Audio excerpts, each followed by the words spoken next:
Thank you, Yola.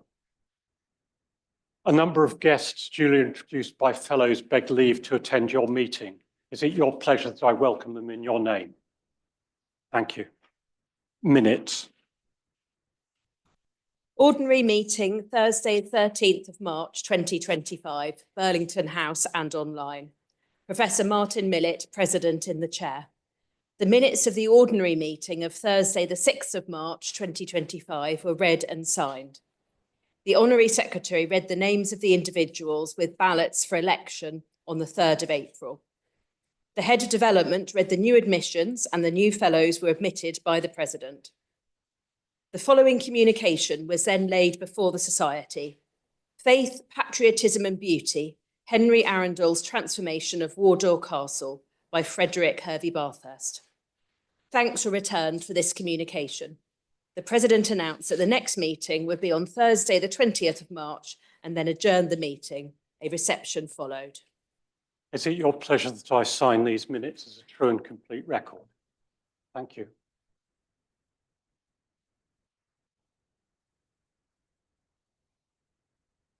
Admissions. The following being in attendance and having signed the obligation required by the statutes, desire to be admitted as a fellow. Han Lee, Mari Takiyanagi. Han Lee.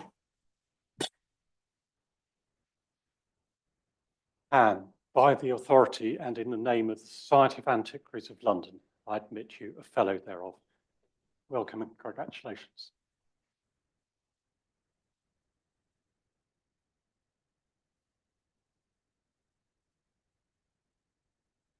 Mari Takiyanagi.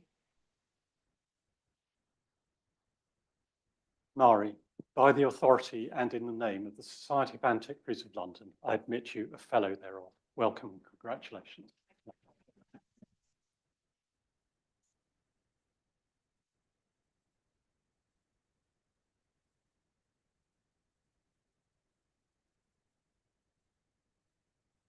We now come to the main business of this evening's meeting, which is to hear our paper.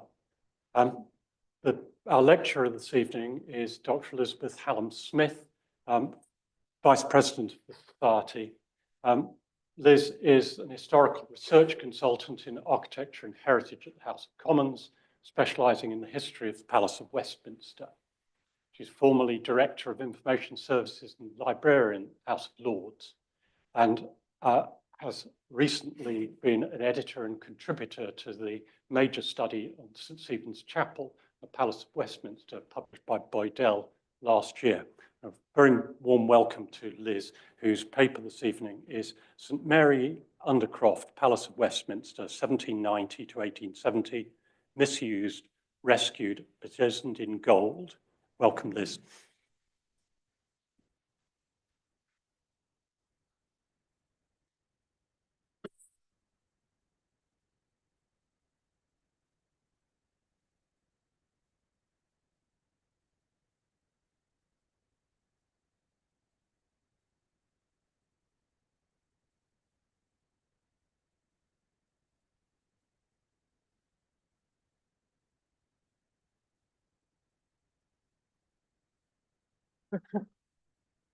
Well, good evening, everybody. What a pleasure to see so many people here this evening.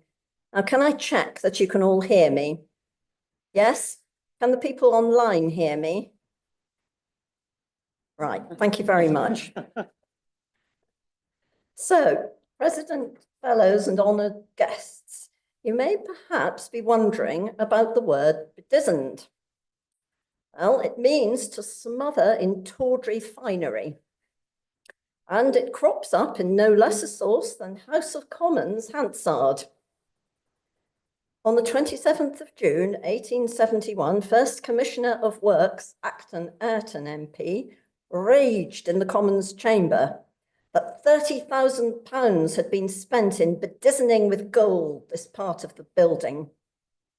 Warming further to his theme, he added that the vault was not now used for any purpose and never could be, that it remained a spectacle of the most absolute waste of public money.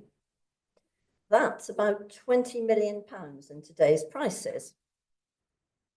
Well, before I begin my rather grim tale, of which this is actually the ending, I'd like to ask the audience in the room and online, how many of you know the chapel? Could you raise your hands? Marvellous. So could you shout out, please, and the people online type in how you know it?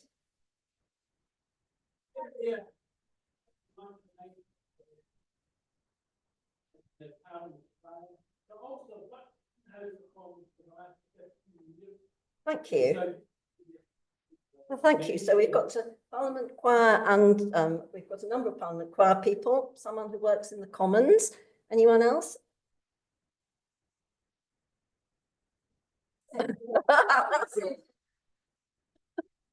And at the back?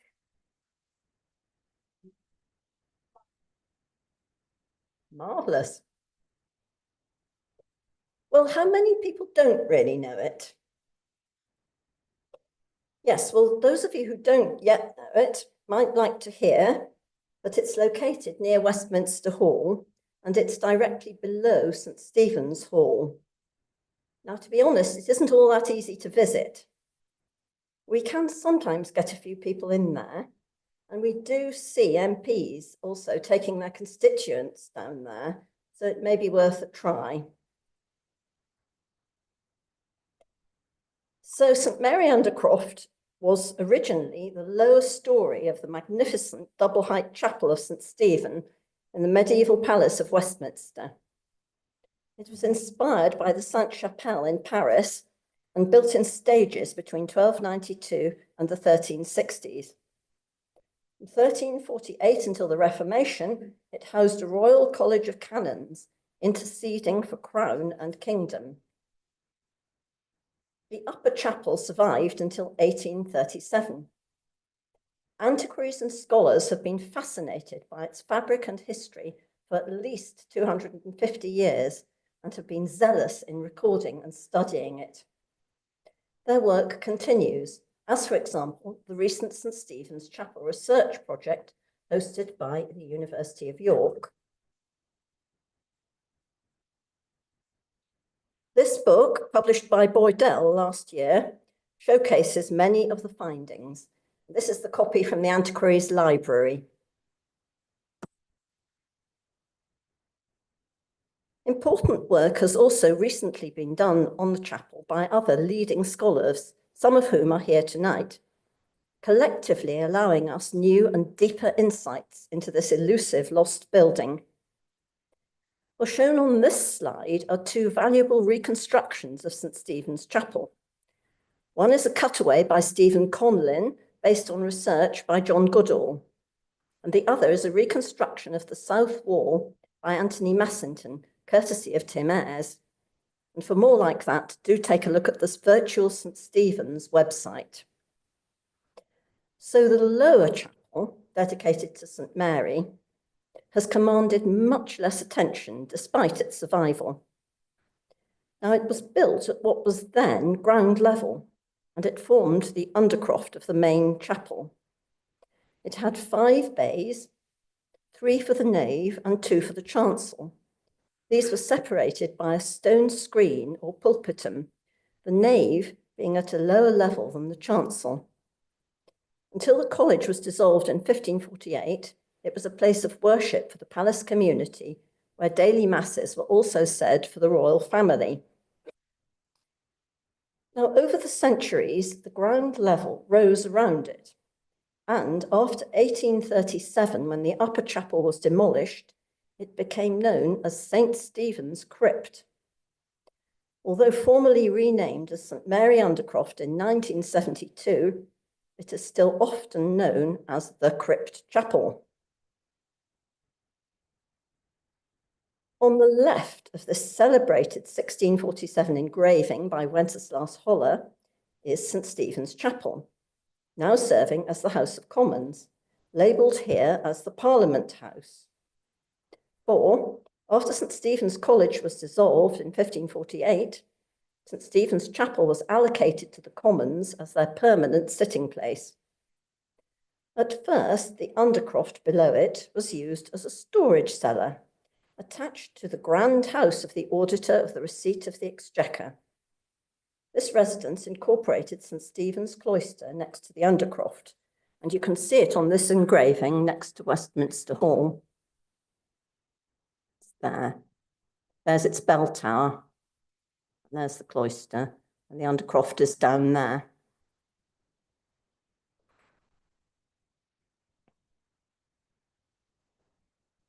Then, in 1583, the whole of the Undercroft was allocated to the Burgess Court of the city of Westminster.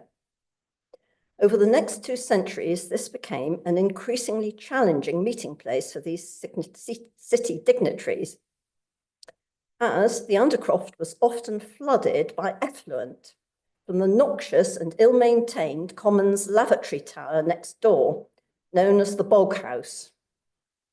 And from 1662, the Burgess Court was hemmed in by the auditor of the Exchequer, who took back the 2 eastern bays as a wine cellar. The Burgesses were most relieved to leave their cramped and foul-smelling courthouse in 1766. By then, probably in the 1740s, the auditor, Robert Lord Walpole, had raised the floor levels in his 2 eastern bays against flooding from the river, and had then transformed this end into a handsome domestic apartment. It was known as the Grotto, and it featured a Gothic chimney piece by Batty Langley, and it was used to host lavish parties. When in 1794 Walpole's successor as auditor died, the house was handed over to Henry Addington, Commons Speaker, as his official residence. The Grotto soon became his state dining room. Well, our society, the Society of Antiquaries, was then meeting in what's now the Courtauld Gallery in Somerset House, alongside the Royal Society and the Royal Academy.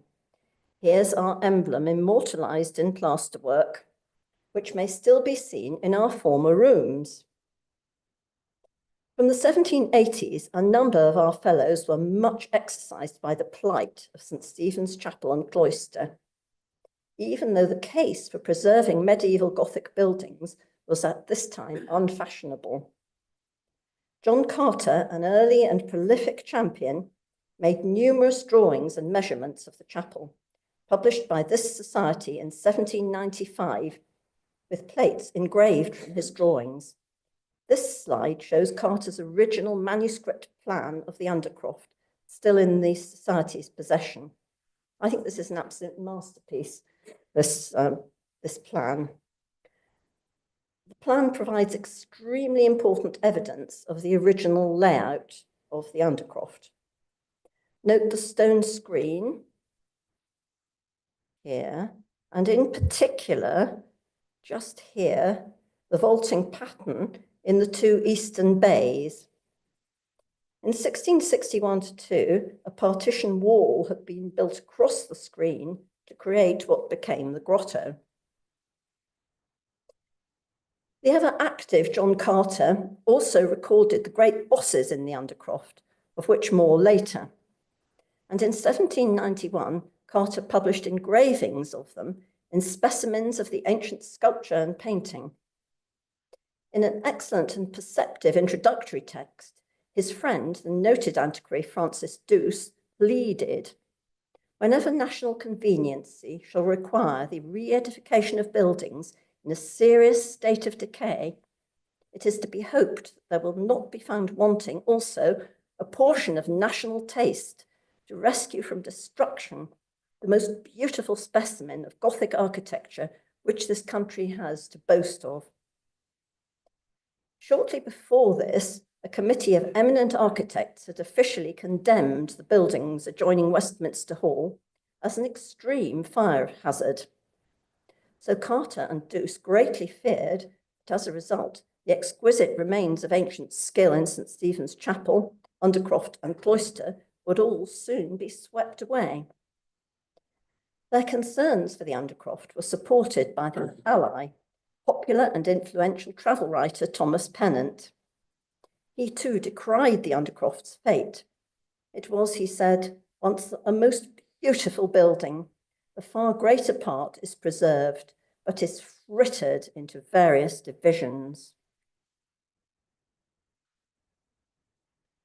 Well, there had indeed been some major changes to the Undercroft by 1834, when this important official cross-section of St Stephen's Chapel was made.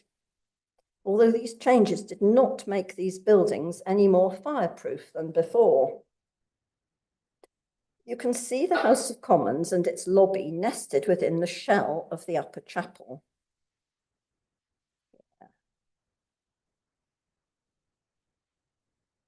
And the Undercroft below.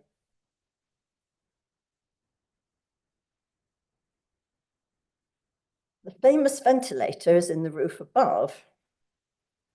Now, east is on the right-hand side of the drawing. You can also see that the wall dividing the two parts has now moved to the west, taking in the central bay, which is here. And on the accompanying plan, the vaulting pattern that we were just looking at in the last slide, which was there, has completely changed. So what has happened? Well, when Speaker Addington took over the Auditor's House in 1794, it was in very poor shape, and a major rebuilding and refurbishment of the whole residence was undertaken by him and his two successors in turn. It was carried out by official architect James Wyatt, the Antiquary's bête noire, creating a glitzy Gothic revival palace within the palace. This John Carter detested, not least as changes were imposed with scant regard for the real historic fabric of the house. As part of this project, in 1801-2, Wyatt took over the central bay of the Undercroft here to enlarge the Speaker's state dining room. He raised and levelled the floor, demolished the medieval screen, moved the dividing wall across by one bay, and rearranged the vaults. He also, I'm sorry to tell you, cut into the vaults to add height, because the floor had been to about the height of this. So it was actually a very, very narrow gap that they were trying to fit the dining room into. He added his own plasterwork and recoloured some of the stonework that had been whitewashed. With its colourful and dramatic drapes and furnishings, this was for bedazzled visitors one of the highlights of the Speaker's house. John Carter serially excoriated Wyatt's works at Westminster in the pages of the influential Gentleman's Magazine, including in 1800 his destruction of precious medieval frescoes in the upper chapel above to fit in extra seating for the new Irish MPs. But Carter held back from critiquing Wyatt's works in the Undercroft, instead focusing his ire on the state of the two remaining western bays, which are down here.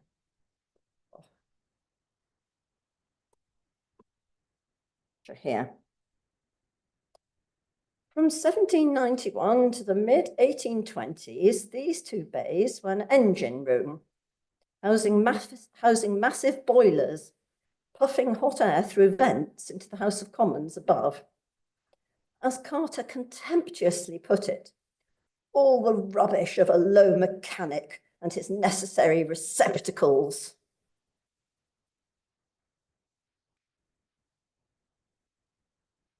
All this came to a sudden and dramatic end on the night of 16th to 17th October, 1834, when much of the old Palace of Westminster was famously consumed in a conflagration, the disastrous result of burning old wooden tally sticks in the stoves of the House of Lords. But Westminster Hall was saved, and the great Romanesque walls of the lesser hall, housing the Lord's Chamber and where the fire had started, stood strong. The less robust St Stephen's Chapel was still just about standing too, and with its internal wooden fittings stripped away, much of its fine original decoration was revealed. This elicited admiration and nostalgia amongst antiquaries and artists who rushed to record it, even as sightseers removed choice souvenirs from the ruins. The The Undercroft came through the fire far better. The press reported that as the roof of the House of Commons crashed down upon it like a volcanic eruption from the caverns of Etna, its noble groined roof withstood and flung off the flames and molten furnace of the conflagration, surviving intact. Remarkably, although there was some damage and the state dining room was unusable, the Undercroft's vaults, bosses, and even some of its decoration had indeed come through this ordeal.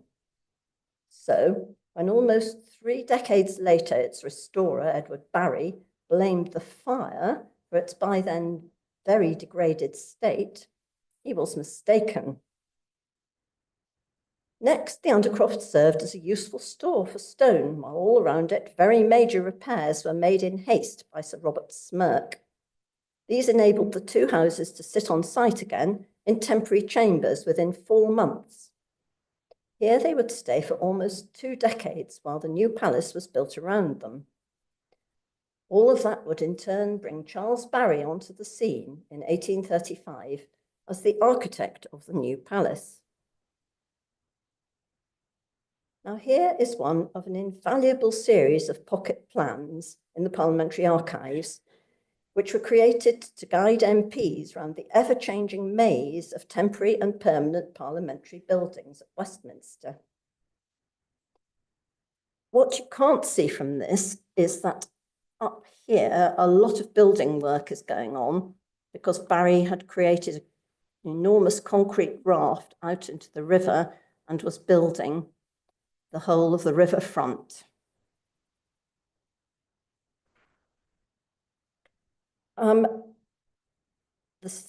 But what we can see is the Speaker's former dining room in the Undercroft's East End is serving as 2 Commons committee rooms.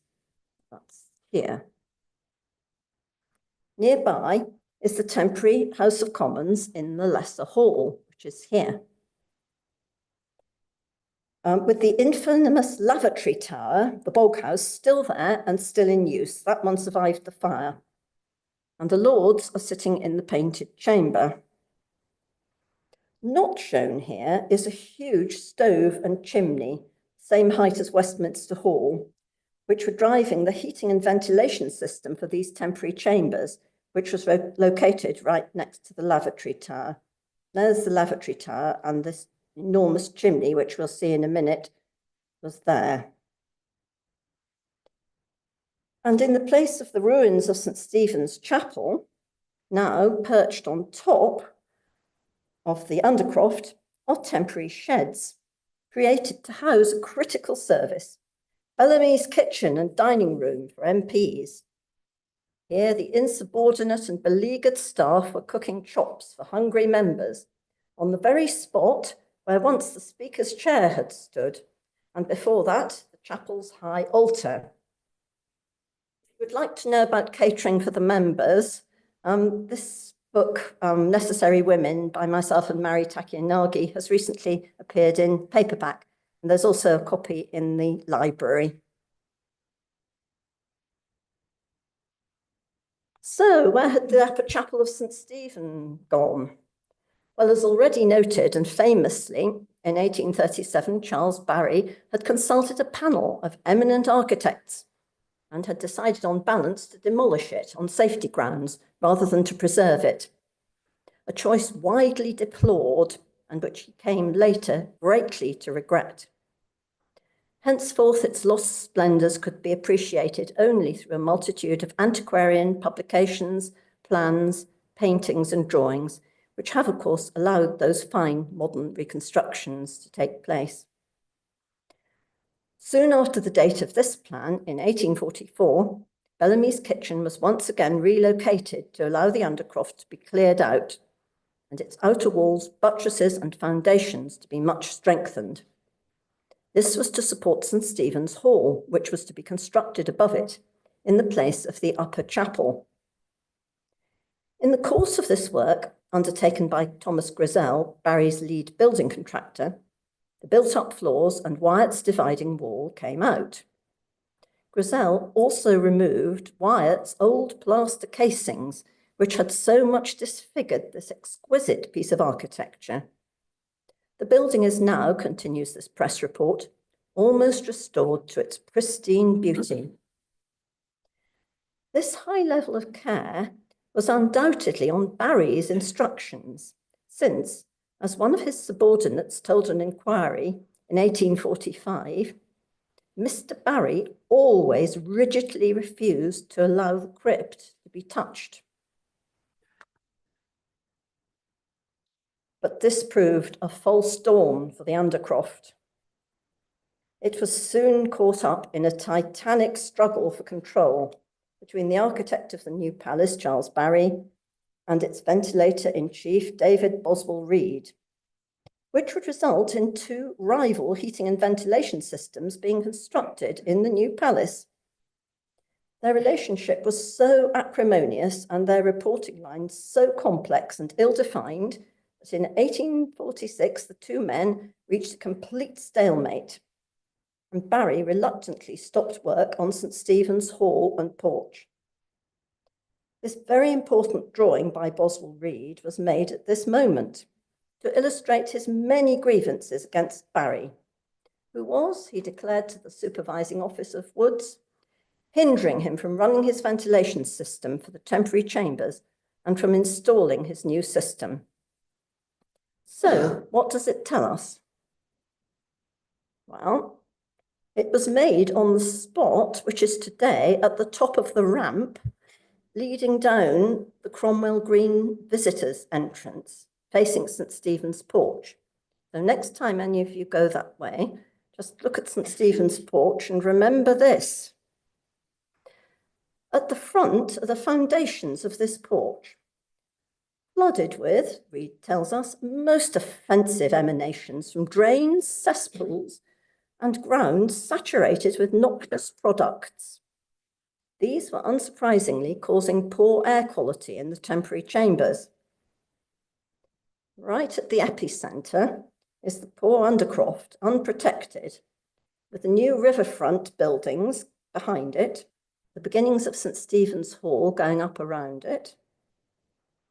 On the left here is William Rufus's south wall of Westminster Hall, in course of demolition for Barry's grand new entrance.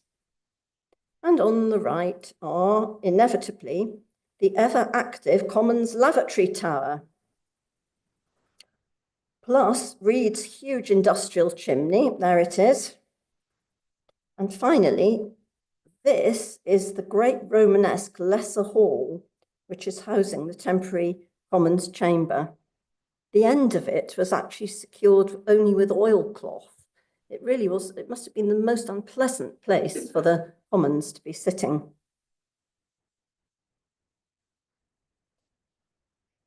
Space on this building site was extremely tight, and Reed was in desperate need of the Undercroft to keep his temporary ventilation system going. When work resumed, he gained control of it and installed a gasometer there. Meanwhile, two large air channels were fitted above its vaults on Barry's behalf as one element of his ventilation system for St Stephen's Hall. Space was tight, and careless workmen was said to have damaged the vaults and bosses in the process. In 1851, both houses were at last safely in their new Victorian chambers, and the Lesser Hall giant chimney and the Commons Lavatory Tower were demolished. Reed was dismissed the next year. All that allowed the final stages of the work at St Stephen's to begin, including the excavation of the Undercroft's floor, both to strengthen its foundations and to enable the construction of a long-planned brick basement for yet more air channels. The Undercroft was by now in a very degraded state, as shown in this most interesting depiction of its three eastern bays by John Wickham Archer, made in 1852, just before the works began. The remains of Wyatt's alterations are discernible, so his plaster casings, and an 1849 guidebook to the Palace of Westminster had commented it had been mutilated more by abuse than by the fire, and another, published in 1852, added that whilst it had been sadly abused, it was still a beautiful building. Its fine medieval bosses, though defaced, were said to have shown traces of the gilding and colour with which the whole of the interior was once embellished. And these poignant remains were now briefly opened to public view. For in January 1852, workmen removing a stone seat at the northeast corner discovered mummified human remains. Many antiquarians and artists soon found their way in. Many images of the building and the burial were made and circulated, such as these, providing posterity with its final glimpses of the still unrestored building. After the find was announced to the press, the celebrated surgeon and antiquary Thomas Pettigrew soon identified the body as William Lindwood, who had died in 1446. The circumstantial evidence for that was very strong. Once the absentee bishop of St David's, Lindwood had been an important figure in St Stephen's College and a significant benefactor who had asked to be buried there. On the 20th of January 1852, the council of this society appointed a committee led by James Pryor to investigate further. Accompanied by draftsman George Schaff, they enjoyed 2 site visits during January, the second hosted by Barry himself. When they inspected the well-preserved remains, admired the wooden funerary crozier interred with the bishop, and endorsed Dr. Pettigrew's attribution. The committee then reported back at 2 ordinary meetings in February, which you can see in our minute books, which are online. And the findings were published in Archaeologia, which was also available online via the library. The evidence, including Schaff's drawings, and a death mask of the bishop, was presented to the society. I didn't ask them to get the death mask out, though, for tonight. Well, not until 1858 was Charles Barry able to start his repairs to the Undercroft and to complete his additions, which included a new baptistry at the West End. This work was not quite finished when he died in 1860. Despite his lengthy and detailed preparations, Barry soon encountered unexpected and unbudgeted problems with the Undercroft structure, clearly the result of several decades of misuse. Consequently, he had to shore up St Stephen's Hall above to prevent the collapse of its new floor. And as his son and successor as official architect, Edward Barry, explained to his paymasters, he'd had to install in the vaults entire new stonework instead of repairs to the old structure in consequence of the decayed state of the same. This was when Edward Barry blamed the fire rather than misuse. This interesting drawing of the repairs in progress supports Edward Barry's version of events in terms of the construction work. Parts at least of the vaults and some at least of the bosses have clearly been taken down for repair or replacement. Now, contemporaries were very unclear as to what these repairs involved. One report from December 1858 said that workmen are busily engaged restoring the richly carved bosses and groined roof and replacing the polished columns of Purbeck marble, which have been defaced and sadly misused in times bygone. Every minute detail of the original structure is being carefully restored. But another, more critical and contrasting view was that the restoration was much too severe. Everything to the minutest ornament is to be replaced.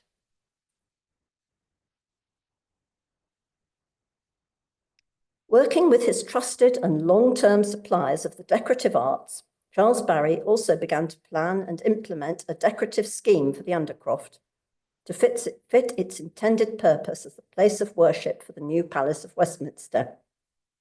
He commissioned the Purbeck marble columns from William Field and likewise the encaustic tiles, the colourful designs shown here. He ordered from John Hardman a splendid metalwork screen for the West End, modelled on the 1294 grille for Eleanor of Castile's tomb in Westminster Abbey. It's here depicted in an atmospheric photograph by Benjamin Stone, MP, dating from 1908. Also from Hardman, Barry commissioned a fine set of stained glass windows representing scenes from the life of St Stephen to a design by John Hardman Powell, Pugin's son-in-law and pupil, tying the Undercroft to the lost chapel of St Stephen and to its House of Commons heritage. Any intentions that Charles Barry had for decorating the walls and vaults and for the nature of the ecclesiastical furnishings are not known. But once he had completed his father's work, Edward Barry now had a golden opportunity to complete the Undercroft to his own taste. In 1863, in putting his plans forward to the Office of Works, he praised the chapel as one of the most interesting remains of the architecture of the 14th century, and I proposed that the decoration should bear reference to its former character. But his elaborate and exuberant adornments, executed mainly between 1863 and 1869, are rather in a striking high Victorian neo-Byzantine style. J.G. Crace executed his dazzling design for gilding the vaults to create a mosaic effect and embellishing them with vine scrolls, all painted on infill boards. Crace was also responsible for the dramatic trompe-l'oeil masonry effect murals on the north and south walls. William Field fashioned the highly ornate inlaid alabaster and marble dado,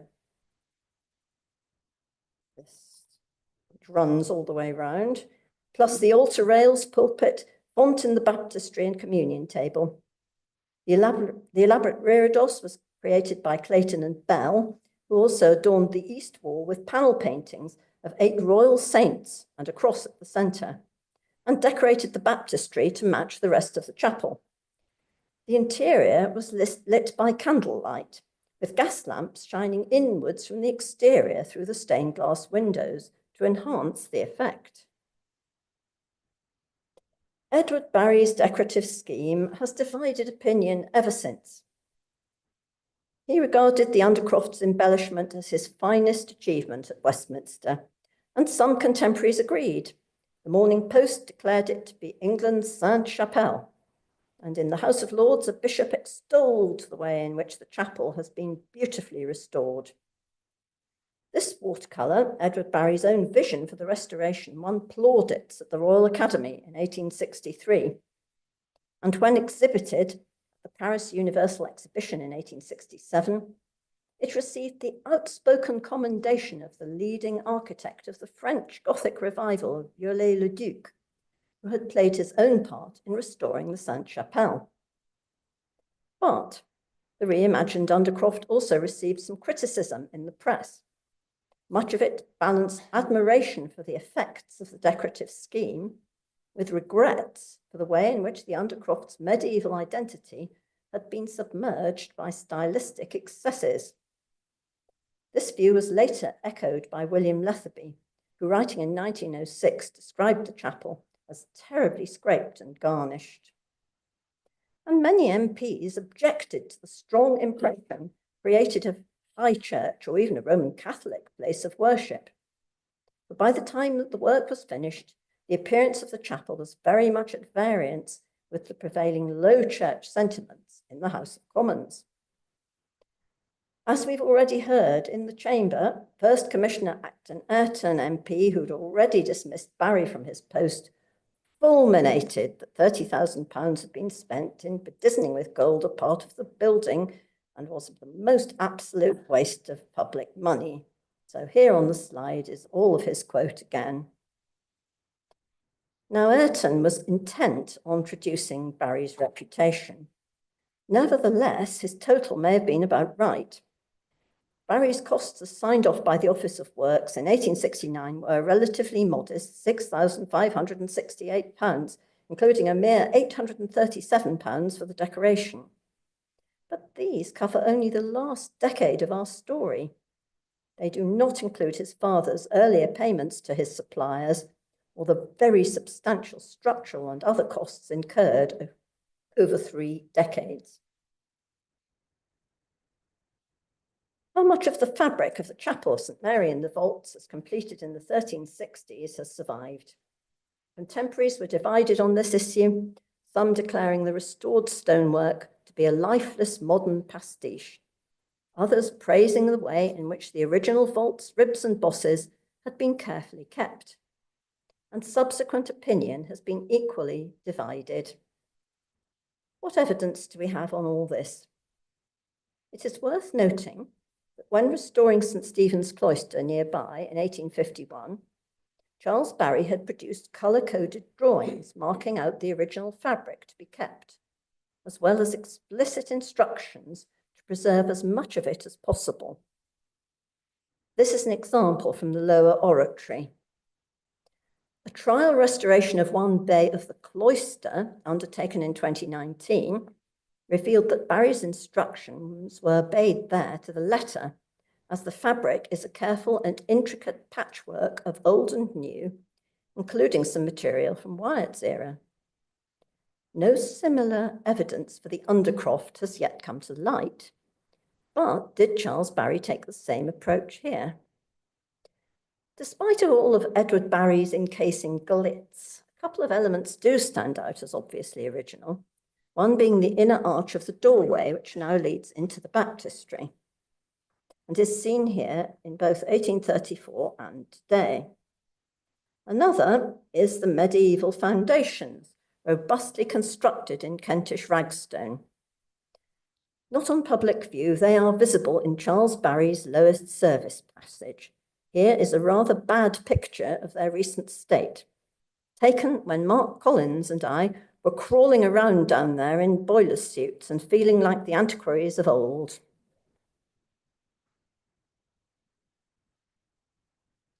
A particularly impressive feature of the Undercroft is the spectacular primary bosses in the vaults, which I've already mentioned, and which, as we've seen, suffered damage during the 1840s. Created originally in the 1330s or 1340s, they celebrated saints who were then locally venerated. From west to east, Lawrence with his gridiron, Margaret of Antioch with a dragon, Catherine with her wheel, John the Evangelist boiled in oil, and of course, St. Stephen being stoned. John Carter recorded these bosses in about 1786, and in 1791 published engravings of them in his ancient sculpture. Yale University has recently and most helpfully made his original sketches freely available online so that we can make a fuller comparison with their current appearance. Now here is St. John the Evangelist, who was traditionally thrown into a cauldron of boiling oil in Rome, but continued to preach the word and miraculously emerged unharmed. He adorns the second bay from the east end. The extent of any restoration or recarving is unclear, but today's version is a close likeness. If it's a Victorian copy, it is a very good one.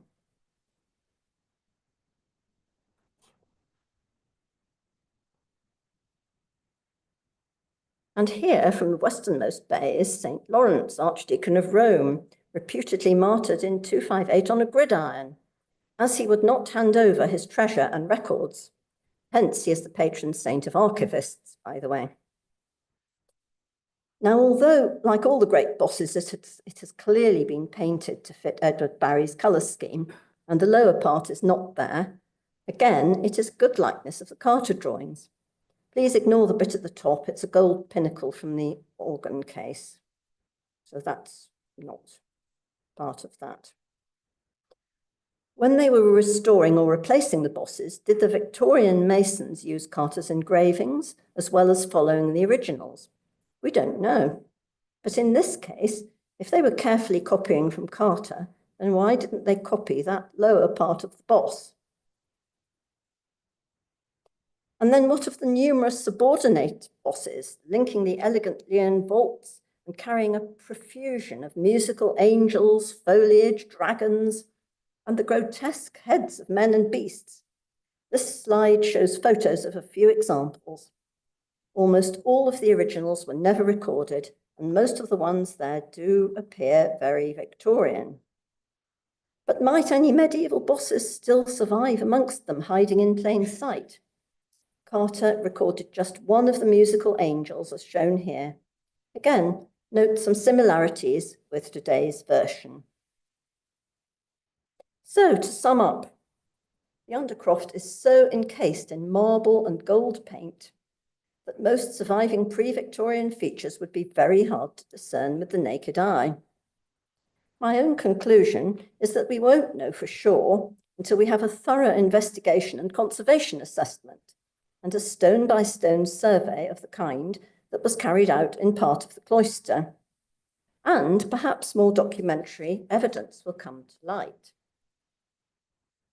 Until that time, the puzzle of the extent of any original fabric will continue to intrigue us.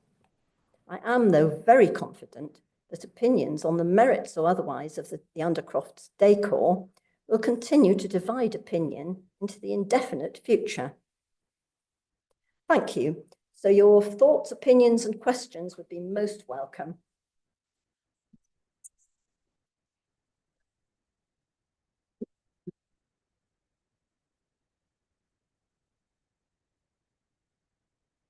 Thank you so much, Liz. One is struck by the way that building contracts and restoration of buildings never change.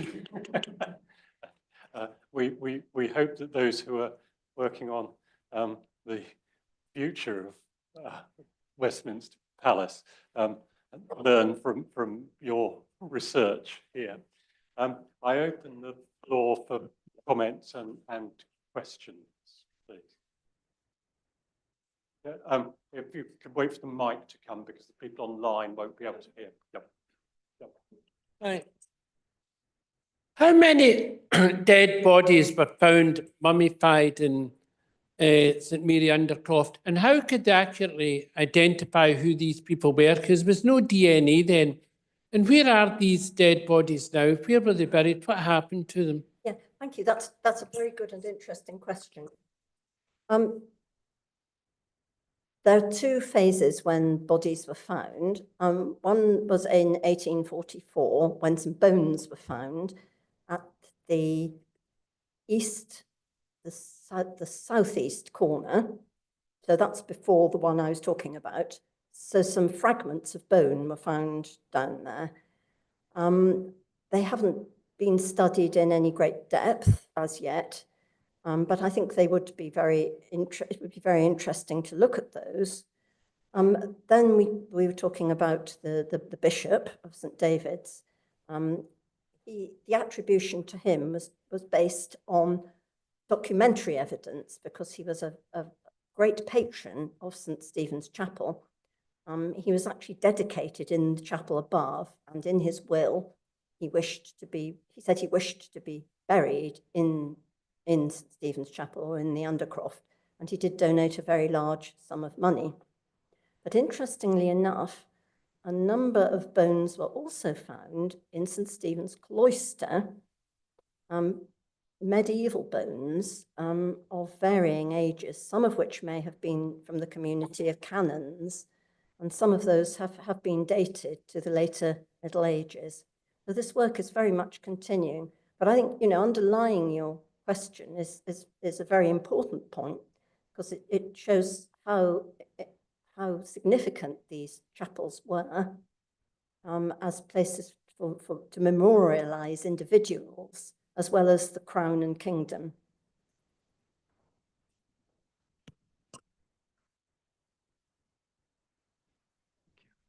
There are two different questions I'd like to ask in tandem.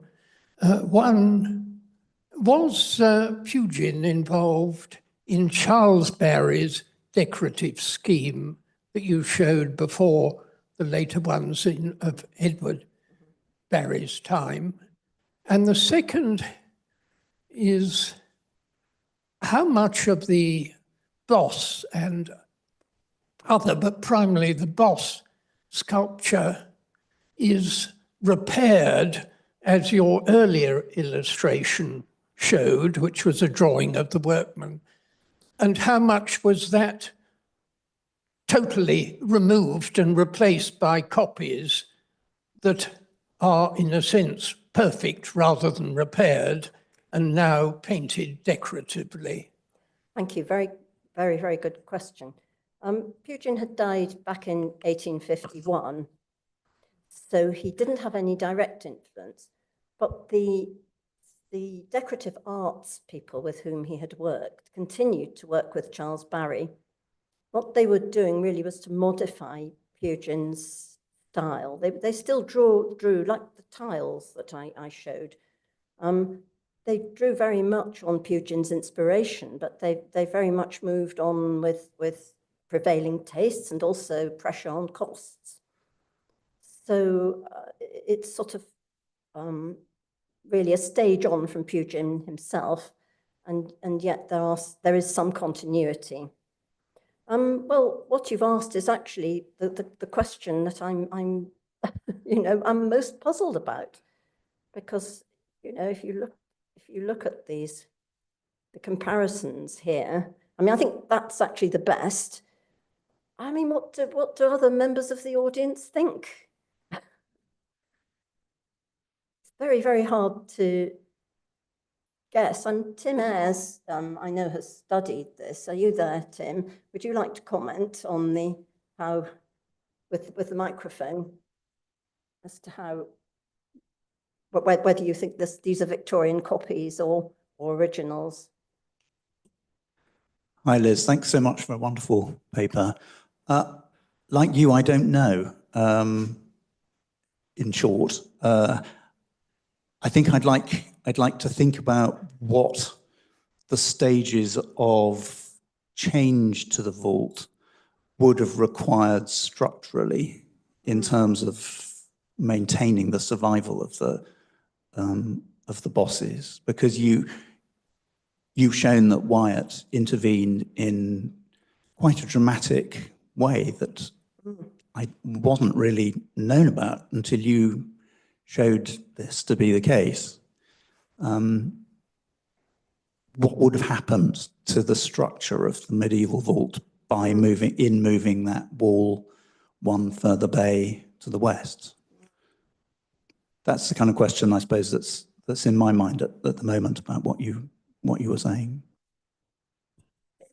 It is an immense puzzle. I think one of the best assessments is actually in the wonderful Historic England archive in Swindon, the Royal Commission on Historic Monuments, their original notebooks, which were taken a century ago when they were inspecting it. And they said, there must be some original fabric there. They thought they thought the bosses were probably original, at least some of them. But they thought that the vaults had been changed, and they also point to the way in which the vaults have had sort of carved lines placed in them, which they thought is Victorian. But what we don't know is what lies behind the wooden boards bearing the bedizening. So here, these are all boards. So what's the fabric behind? I mean, my own hunch would be they had to take quite a few of the vaults down because it was in such a bad state. It did cost quite a lot of extra money. It was about £3,000 on top of what had already been expected. But I would like to think that, as in the cloister, Barry insisted on putting back as much of the original fabric as was possible. But I don't know that. And until we discover more drawings, or we actually do look at the stone in far more detail, we won't really know. I'm hoping maybe someone here has seen some material or might have some further insights, because it is a most wonderful puzzle, actually. It's one that I think about every week when enjoying myself in choir practice.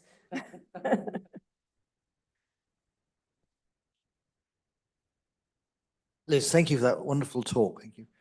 Was there any party political element to the reaction and the commissioning of the Barry Junior decoration? Beg pardon? Could you? Was there any party political element in the reaction to the decoration and even in the commissioning? The commissioning was done in a very quiet way behind the scenes. between Edward Barry and the Office of Works.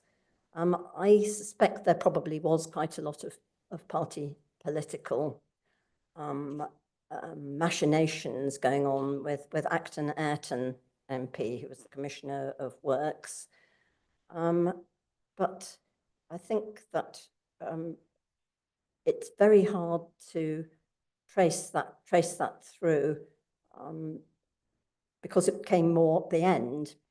However, I think the house was united on not wanting to use the chapel for the purposes for which it had been restored.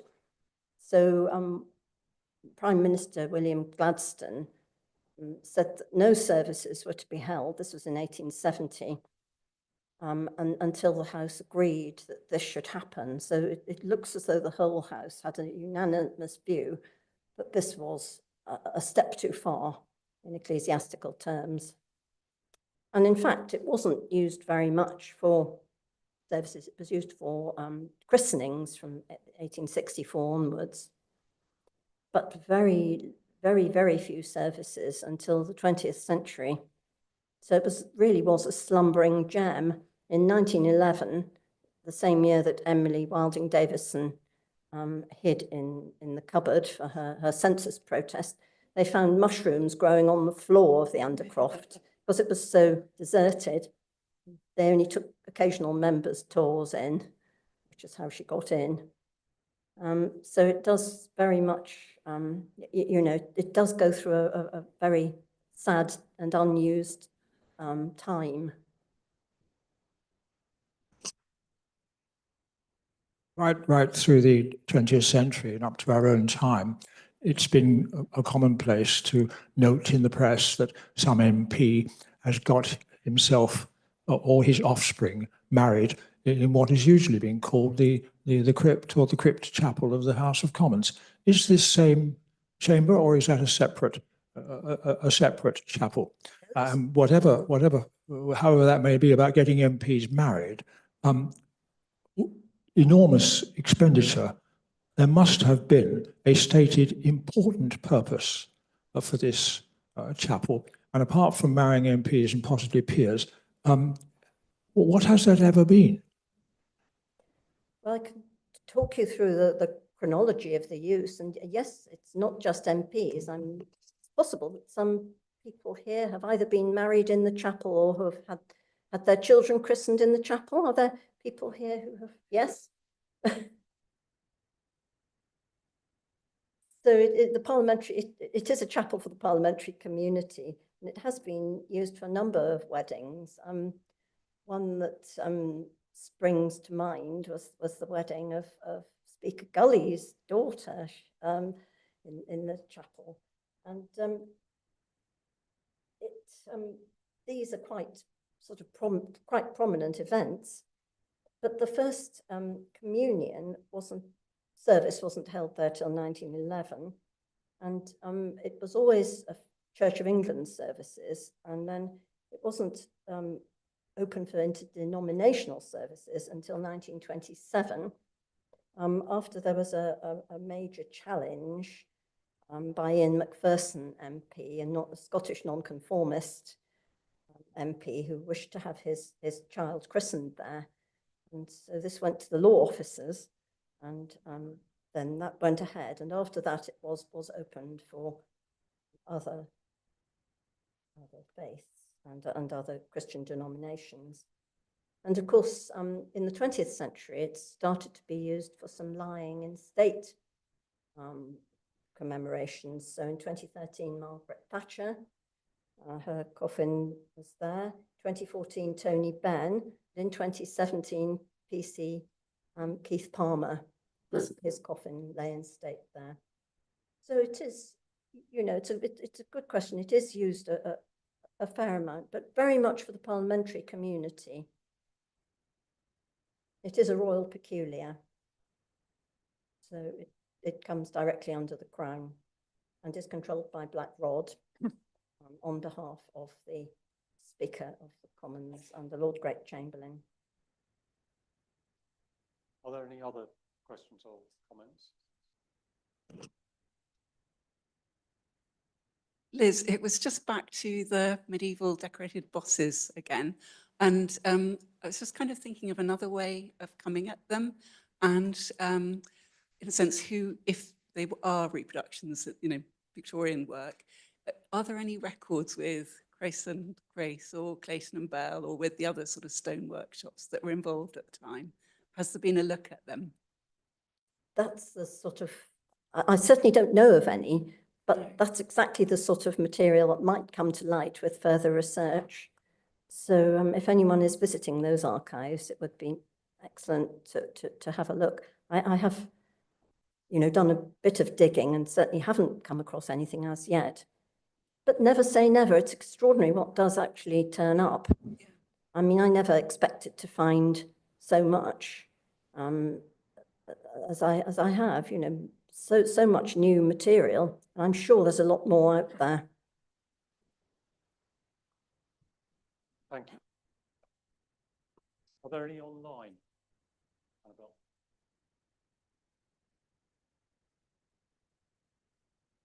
No, just people saying that they got married. Yeah. Oh, how many?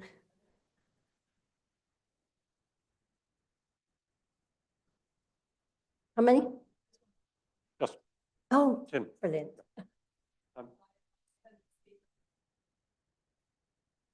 Excellent.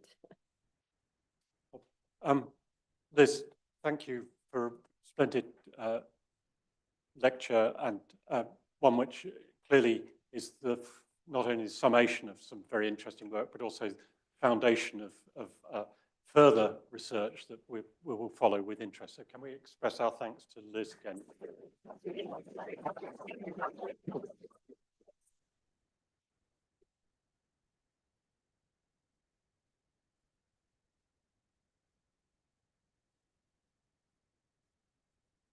I give notice that the next meeting will be on Thursday, the 27th of March, 2025, when we'll hear a paper. You will be stumped, puzzling portrayals of inscriptions and antiquarian societies in the 18th and 19th centuries by Dr. Abigail Graham Fellow. The meeting stands adjourned. There's a drink outside.